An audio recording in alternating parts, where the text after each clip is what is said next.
Bonjour à toutes, c'est Michel du site, du site Scadi et Michel. Vous connaissez pas? Non, vous connaissez pas le site Scadi et Michel?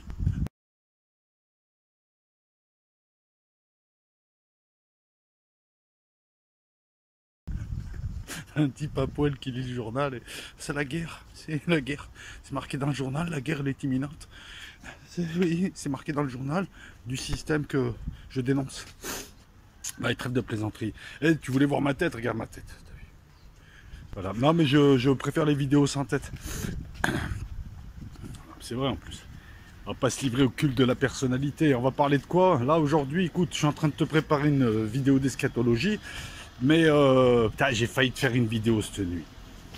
Ah, t'as vu, je pense à toi. Nuit et jour. C'est pas comme Scadi et Michel. C'est pour rire. Hein. Quand j'ai vu le drone américain abattu, je me suis d'abord, j'ai fait comme Scadi et Michel. Je me suis précipité en disant oh là là, ils vont riposter parce que les Américains ne peuvent pas laisser passer ça. Est-ce que c'était dans les eaux territoriales iraniennes, enfin dans l'espace aérien iranien ou pas, etc., etc. Et puis je me suis réveillé ce matin, enfin tout à l'heure plutôt. Ouais, ben je bosse de nuit aussi. Et j'ai vu le truc dans la presse, comme quoi, c'est top secret, hein, on n'est pas censé le savoir, mais tu sais, je vais y venir. C'est top secret, mais ils auraient envoyé des avions, les Américains, pour bombarder. Il y avait les missiles, ils étaient tous prêts, tout ça, cette nuit. Et puis finalement, Trump, il a dit non. Ah, finalement, on ne va pas le faire là, parce que c'est peut-être un Iranien bourré, il a confondu avec des Russes, hein, un Iranien lâche et stupide qui n'a pas suivi sa hiérarchie. Et là, je me suis dit, il faut arrêter de nous prendre pour des cons. On voit de plus en plus une pièce scénarisée où les acteurs, plutôt les personnages comme Trump, ne font pas la pièce, la subissent, ne comprennent pas vraiment que c'est des personnages, ils se pensent acteurs. Et moi, c'est l'impression que ça me donne. Donc, c'est toujours pareil, c'est mon analyse. Tu ne la partages pas. Fais-nous partager ton analyse. Donne-nous des arguments quant à ton analyse. On est prêt à, je suis prêt à accepter toute analyse. Voilà, la seule chose que je n'accepterai pas, c'est tu as tort, tu dis n'importe quoi, et puis voilà, et ça s'arrête là. À ce stade-là, on ne sait pas trop. Non, alors on va revenir au départ. 4 pétroliers attaqués dans des conditions mystérieuses, soit dans le golfe Persique, soit en mer d'Arabie, en mer d'Oman, c'est juste à côté, puisque ces petits malins d'Émiratis et de Séoudiens, en fait, arrêtent des bateaux, on crée des terminaux qui démarrent en mer d'Arabie, ça évite aux bateaux de venir de rentrer par le biais du détroit d'Ormuz et de rentrer dans le golfe Persique. Bref, 4 bateaux, avec des techniques qui suggèrent plus la confusion que la sophistication. Tout le monde a dit c'est un false flag, les Américains vont attaquer. On est certains d'entre nous ont dit non. Un ne suffit pas depuis l'Irak, depuis 2003, il en faut plusieurs. On en a eu un second avec des bateaux. Alors j'ai envie de dire aussi, pourquoi est-ce que la presse occidentale ne dit pas que les images montrées par les Américains, ce sont les images des vedettes iraniennes, puisqu'on est près des eaux iraniennes, venues inspecter ce qui restait, c'est-à-dire des aimants qui tiennent une mine limpet. Ah, c'est une technique de minage. 2 nageurs de combat arrivent, posent la mine, repartent. La sophistication de Pompeo me fait rire. Pourquoi est-ce qu'on ne dit pas qu'à cette heure-là, les navires étaient déjà évacués depuis quelques heures et qu'en fait, ils venaient inspecter pour voir ce qui restait? C'est fou quand même, ils utilisent des images et ils leur font dire ce qu'ils veulent. D'ailleurs, personne n'est tombé dans le panneau, même pas Macron, même pas les Allemands. Ils leur ont dit non, arrête, parce que tout le monde sait que c'est des images prises après. C'est comme si tu veux, tu as un accident, toi tu arrives après, tu regardes l'accident, je te prends sous un certain angle, je te montre sur les lieux de l'accident en disant regardez, c'est lui qui a provoqué l'accident. Pourquoi est-ce qu'ils se sont empressés de dire que les marins ont été enlevés par les forces iraniennes, ce qui n'est pas vrai, puisqu'ils ont été, dans un premier temps, effectivement, un bateau les a récupérés, et les marins iraniens sont venus les récupérer pour avoir des témoignages, avant que ces gens-là soient briefés, et ils les ont rendus, enfin voilà, ils les ont secourus, c'est tout. Pourquoi les Iraniens y vont? Parce que les Iraniens y vont pour voir un petit peu s'il n'y a pas des traces. Pourquoi sur les photos il n'y a pas de mine? Je ne la vois pas la mine. Je vois Mohamed Lamine, mais je ne vois pas la mine. Bizarre quand même en plus cette photo. Je sais pas, moi on me dit il y a une mine, je suis expert en explosifs, en tout cas je suis militaire ou même je suis moi. Je vais pas aller avec 8 copains coller à la mine. On la voit pas la mine, on voit des aimants. Parce que s'il y avait une mine, je pense pas qu'il l'enlève au pied de biche, parce qu'une mine qui n'a pas explosé, ça peut être un mauvais contact. Pourquoi est-ce que le capitaine du bateau japonais, lui, n'en démord pas en disant, et les Japonais viennent faire des déclarations très importantes, pour celui qui sait percevoir les subtilités diplomatiques, les témoignages des Japonais te disent clairement que ce qu'ils ont vu, c'était des trucs volants à ras la mer et qui ont explosé au dernier moment. Est-ce que les mines ont été posées là par confusion? Ben oui, pourquoi dédoubler? Parce que les mines que tu vois là, elles ont 50 ans, 60 ans. En plus, elles sont démarquables, c'est-à-dire que tu ne peux pas savoir à qui elles appartiennent, parce qu'elles sont... Tu peux les acheter n'importe où, ce genre de mines. Elles sont démarquées, comme on dit. Je pense que les mines, c'est pour que tout le monde se focalise sur les mines et que tout le monde oublie le petit missile. C'est un peu comme, tu vois, le 11 septembre, hein, tu as des détournements. Enfin, il y a un avion qui n'y avait pas, tu as des avions détournés, puis tu as le petit missile, le petit plus. Donc, on en était là. Les Américains, en plus, pourquoi vous nous sortez des photos en noir et blanc pour nous sortir après des photos couleurs de la même scène? Pourquoi vous les sortez en noir et blanc au départ? Ne me dis pas c'est pour l'espionnage tout ça, hein, de me prendre pour un con. Alors vous avez des photos haute définition, pris par un drone HAL. Et la version c'est, on a mis un drone qui tournait dans l'espace aérien et on espérait les prendre la main sur le fait. D'ailleurs on a d'autres images où on les voit mettre les mines. Pourquoi vous ne les montrez pas ces images?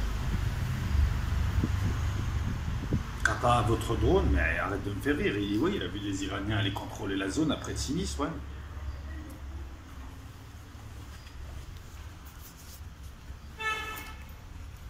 Marrant ça. Donc, cette attaque est l'œuvre d'un État parce qu'elle est extrêmement sophistiquée. Donc poser 2 mines et revenir sur les lieux du truc alors que tu sais que la zone... Je vais vous rappeler une chose les amis, le golfe Persique, une partie de la mer d'Arabie ou de la mer d'Oman, est quadrillée par des avions de reconnaissance, des avions de patrouille maritime, des satellites, des drones HAL, et on va en parler puisque les Iraniens viennent d'en abattre un, des avions français, anglais, émiratis, etc. En gros, tu ne peux pas te gratter les fesses, je m'excuse de parler comme ça, tu ne peux pas te torcher le cul sans être vu par au moins 5-6 nations. Et donc les Iraniens seraient revenus enlever la mine qu'ils auraient posée avant et qui n'aurait pas explosé. Il n'y a rien qui tient dans la version. Alors maintenant, posons-nous la question à savoir qu'est-ce qu'ils veulent vraiment. Ils veulent, stratégie de la tension, faire monter la tension.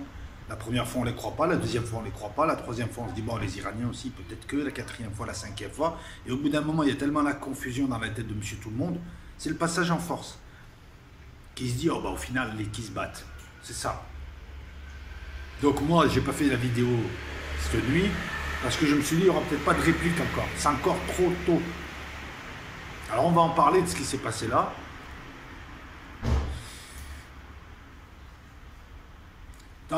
Les Américains passent leur temps à faire passer des drones soit sur territoire iranien, soit à côté, avec des brèves incursions.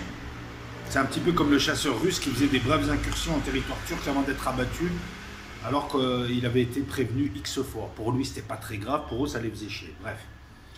Donc, dire que le drone a été abattu à 34 km des eaux territoriales et de l'espace aérien iranien est un gros mensonge, dans la mesure où les Iraniens qui sont déterminés à se battre et qui en même temps ont des négociations secrètes avec Trump, il se dit qu'il y a des débuts de négociations secrètes, c'est-à-dire des débuts de comment on fait, où est-ce qu'on négocie et sur quoi on négocie. Donc apparemment Trump fait le gros dur,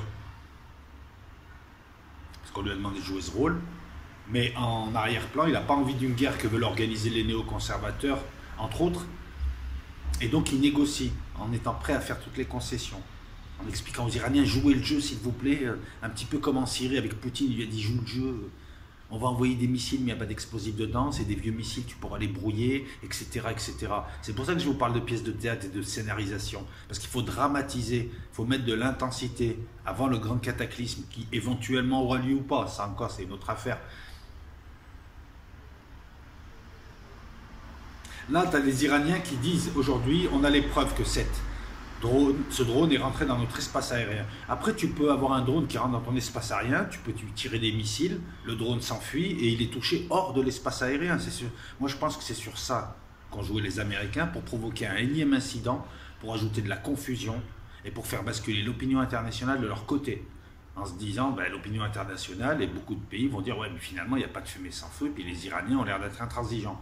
Donc, Bush qui ment, Bush, ça bouche à Trump, mais George Bush c'est pareil, c'est marrant, c'est une bouche aussi.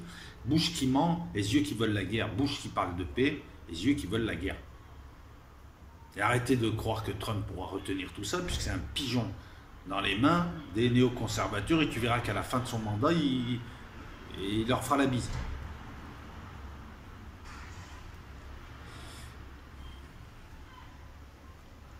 Là, c'est un drone HAL. HAL, ça veut dire quoi? Ça veut dire haute altitude, grande endurance. C'est des drones qui sont très très hauts. Je ne veux pas te dire de bêtises, mais je pense que c'est du 15 000 mètres, 18 000 mètres. Pourquoi cette altitude? Pour éviter d'être abattu par des défenses antiaériennes basiques. Donc c'est déjà un exploit. On parle d'une batterie antiaérienne chinoise tactique. Sheichong, il me semble. Je prononce peut-être mal, je m'en excuse.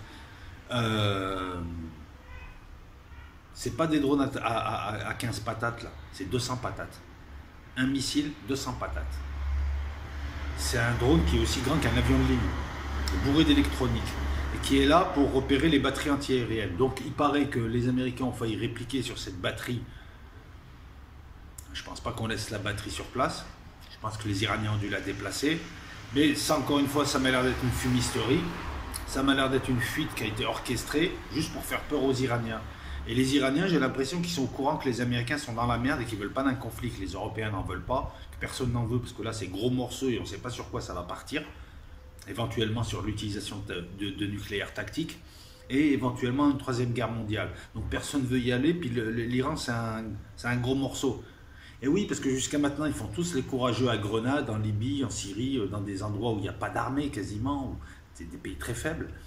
Dès que le pays est un petit peu d'attaque, ces grands courageux, ces grands guerriers se caguent. Normalement, quand tu es un grand guerrier, tu fais la guerre partout et tu n'as peur de personne. Ben là, ils ont peur. Et je pense que les Iraniens le savent, parce que les Iraniens sont déterminés à ne pas se laisser faire. On leur propose quoi aux Iraniens? Ils sont en train de les asphyxier économiquement. Le peuple en a marre. Il est soudé autour de son gouvernement parce qu'il sait maintenant qui fait quoi. Hein?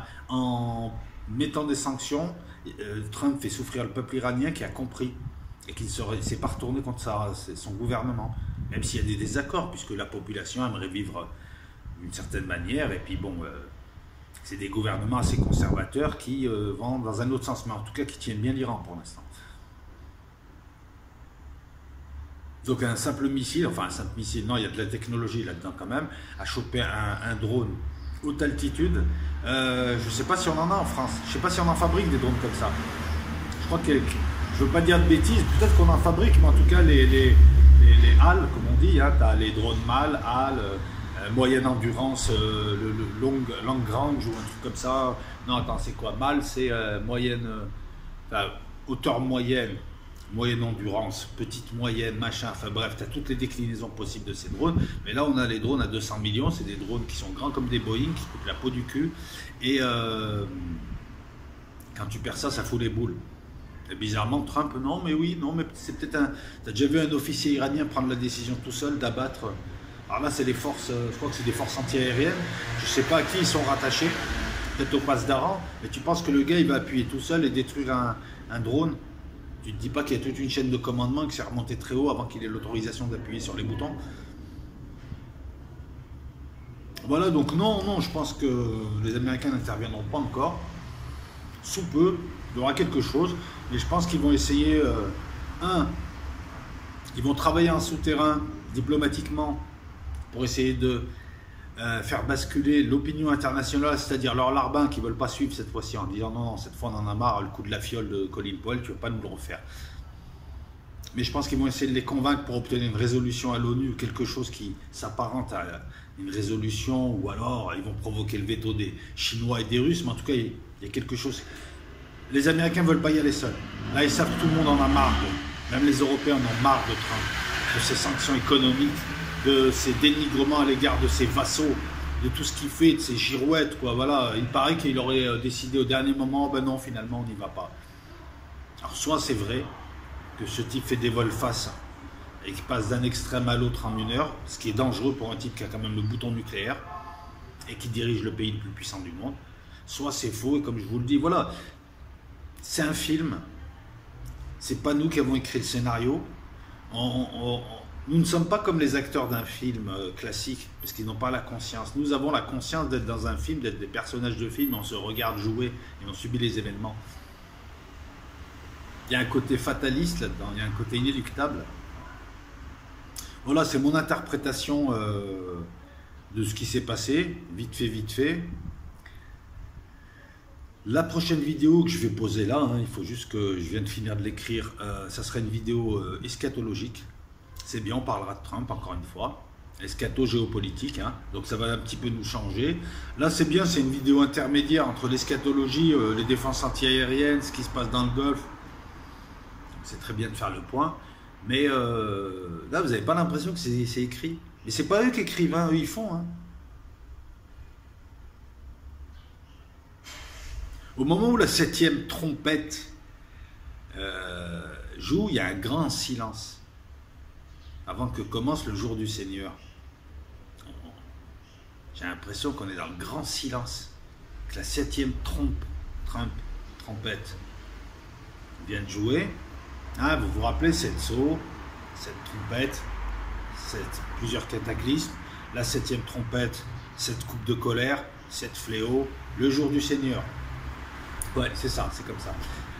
L'Apocalypse, je vous en parle dans la prochaine vidéo, vous verrez, il y a un lien. Mais je pense qu'on en est là. Allez, à bientôt là. Donc là, on est vendredi, je pose cette vidéo. Demain, j'en poserai une autre. Et je pense que dimanche, ça sera plutôt sur la main du roi. Je vous fais la bise à toutes et à tous. Et puis, je vous dis à plus. Ciao. Ouais, c'est là qu'il faut que je regarde. Tu vois, là, à l'heure où je te parle, j'ai monté la vidéo. Mais je vais rajouter ça en additif à l'heure où je te parle. Donc, parce que je suis le truc. Comme je l'ai suivi cette nuit, je m'attendais à des frappes cette nuit. Puis quelque chose m'a dit non, il n'y en aura pas. Mon intuition. La petite voix que tu n'expliques pas. Là, j'ai plusieurs articles dans différents sites. Alors, des sites comme Spoutnik, Libération, tout ça, c'est pour aller chercher l'info brute. Ensuite, tu la travailles, tu la décortiques, tu poursuis ton analyse sur des sites sérieux, si tu veux voir des vraies analyses. Mais là, c'est juste pour aller chercher l'info. Trump dit avoir suspendu les frappes prévues contre des sites iraniens 10 minutes avant l'heure fixée. Car il estimait que ça ne valait pas, qu'un drone américain à 200 millions ne valait pas la mort de 150 personnes, supposées sur les 3 sites qu'il pensait attaquer. Alors, outre le fait qu'il fait de la communication, ils font de la communication, moi, ils me font bien rigoler, ils accréditent encore cette thèse de la pièce, du scénario joué. Ouais, c'est très simple, c'est apparaître aux yeux de l'Occident comme un modéré qui cherche pas la merde, c'est l'Iran qui cherche la merde. Regardez, on se retient, retenez-moi, je fais un malheur, retenez-moi. Sinon, je fais un malheur, et je veux pas faire un malheur, c'est exactement ça. C'est histoire de se faire passer pour un type, non, ça valait pas le coup, on va prendre sur nous la résilience. Mais, comment dire ça, c'est de la mauvaise communication vis-à-vis de ses adversaires, parce que c'est simple, c'est soit tu tapes, soit tu fermes ta gueule. Si tu commences à jouer à ça, c'est un signe de faiblesse. Il n'aurait pas osé contre-attaquer, soi-disant. Les Iraniens vont l'interpréter comment? Vont l'interpréter de la manière la plus simple possible. Trump et les USA ne veulent pas faire la guerre avec nous parce que ça va leur coûter très cher. Et que nous, on n'a rien à gagner, on a tout à perdre. Donc autant les perdre en faisant une guerre. Voilà comment ça va être pris. Donc une double communication très mauvaise, une scénarisation très mauvaise. Puis qu'est-ce qu'on peut rajouter d'autre? Ben écoute, les Iraniens viennent aussi de répliquer en disant que s'ils avaient voulu, ils auraient causé la mort de 35 personnes dans le P8 Poséidon, qui est l'appareil qui dirige le drone, parce qu'il est dirigé de cet appareil-là. C'est un appareil de brouillage, de guerre électronique. Alors moi, je vois bien la scène où ils sont près des frontières iraniennes et de temps en temps, ils font des petites incursions et ils ressortent. Ou alors le drone ressort, le Poséidon ne rentre pas.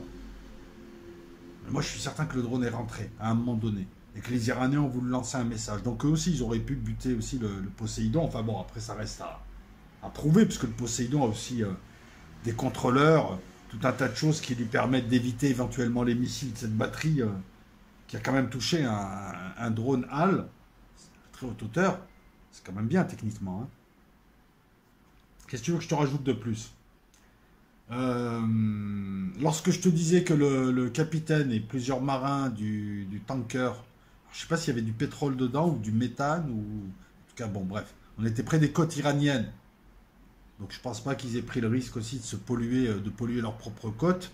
Lorsque je te disais que le capitaine japonais et plusieurs marins ont affirmé avoir vu ce qui ressemblait plus à un missile qui rasait l'eau, il faut savoir qu'au-dessus, tu avais un avion américain, pareil, un avion de surveillance qui lui possédait des missiles de ce type-là.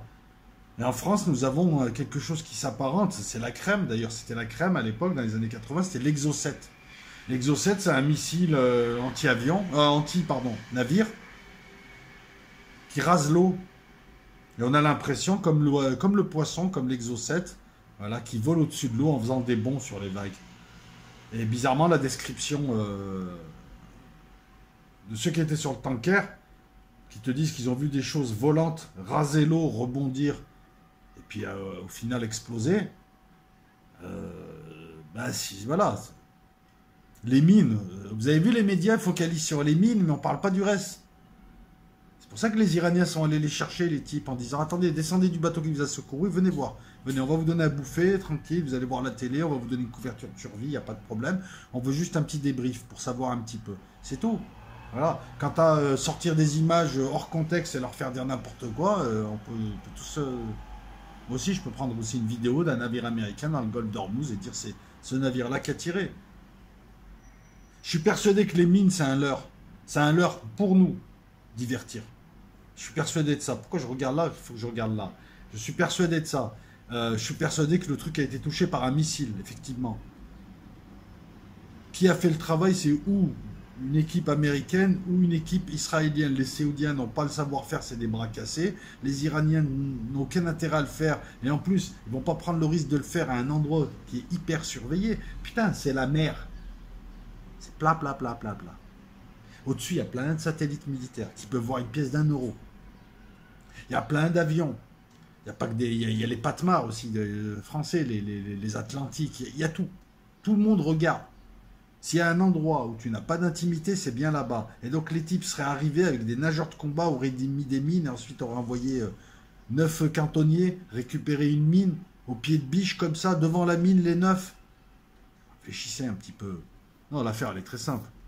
C'est juste que on s'attend à, un peu comme ces mauvaises équipes au rugby, on s'attend à un essai en première main, un false flag et après on attaque. Non, ça se prépare là.